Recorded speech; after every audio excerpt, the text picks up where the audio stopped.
How does your media product represent particular social groups?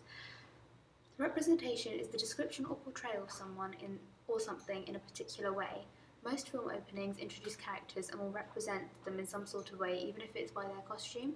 It is argued that representations in films affect our perception of everyday life and how we view certain groups. So, for example, we may view elderly in real life as old-fashioned and teenagers as time wasters.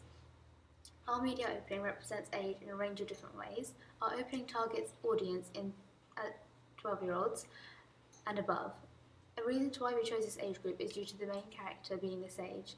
This means they can sympathise towards the main character and put themselves in her place. The victim in the opening is portrayed as a 16-year-old girl that shatters the stereotypes in a way due to being alone and fragile and horrified, whereas most representations of teenagers are careless, rebellious, and spend their time with friends. However, being a lonely teenager is also a typical representation of teenagers in some cases. The opening supports the stereotype due to teenagers being stroppy and moody. Due to the girl being alone, this represents loneliness and unreliable, and she is unsure what is going on, and due to this behaviour it may lead to some social problems. However, Wayne Attell, he has a theory that young people are mainly represented as violent or a threat to society. As she is alone in the opening, this is causing no harm to anyone but herself, emotionally and physically, really.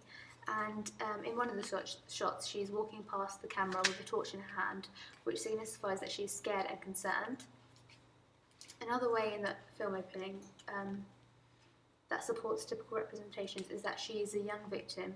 This shows that she's vulnerable and can't face anything on her own, which is later developed in the hypnosis to provide that she's young and she's weaker than the older age group.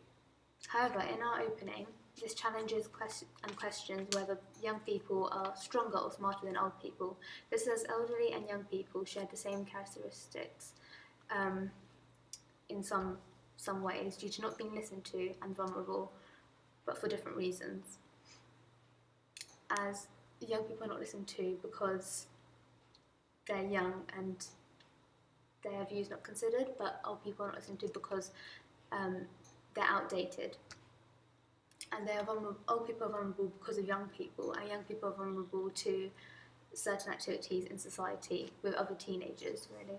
And we wanted to keep some of the typical representations of age the same in our opening to the typical horror genre opening, so it's easier for audience to engage and understand, but we mainly represented this age of the character due to target audience being able to watch the opening and taking interest in it. And our opening also represents gender in different ways. Our opening conforms the typical female victim. This suggests that she's vulnerable and can't defend herself. Even though we have no males in our opening, without the presence of them, it supports that males are still more powerful than women and stronger because they would deal with the situation very differently.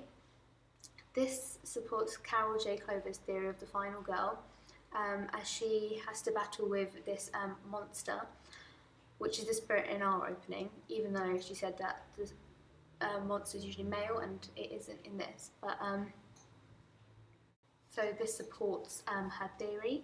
This aspect shatters the representation of gender due to the villain being a female, targeting another female, suggesting strength over the girl and that the spirit is very powerful, which is not usually shown in of females in horror movies. However, this supports the representation of gender due to the sense of jealousy the spirit may feel towards the girl, or she may be very obsessive, which is also another characteristic that females are represented as. Additionally, small aspects of the opening represents the typical female victim, such as her having a torch constantly looking around and it's pitch black. This suggests that she is anxious and she is in the need of help and she's searching for someone to help her, whereas males, they would deal with this situation differently in openings. They wouldn't they're more likely not to have a torch with them, they're more likely to be walking differently, as she's walking like she's very unsafe, whereas males would walk with more confidence. And even though the female character can be seen in different ways as shattering the typical stereotype because she's alone and she has to defeat the monster by herself, overall she is represented as a typical weak female victim, as she is still looking for help, meaning that she is weak.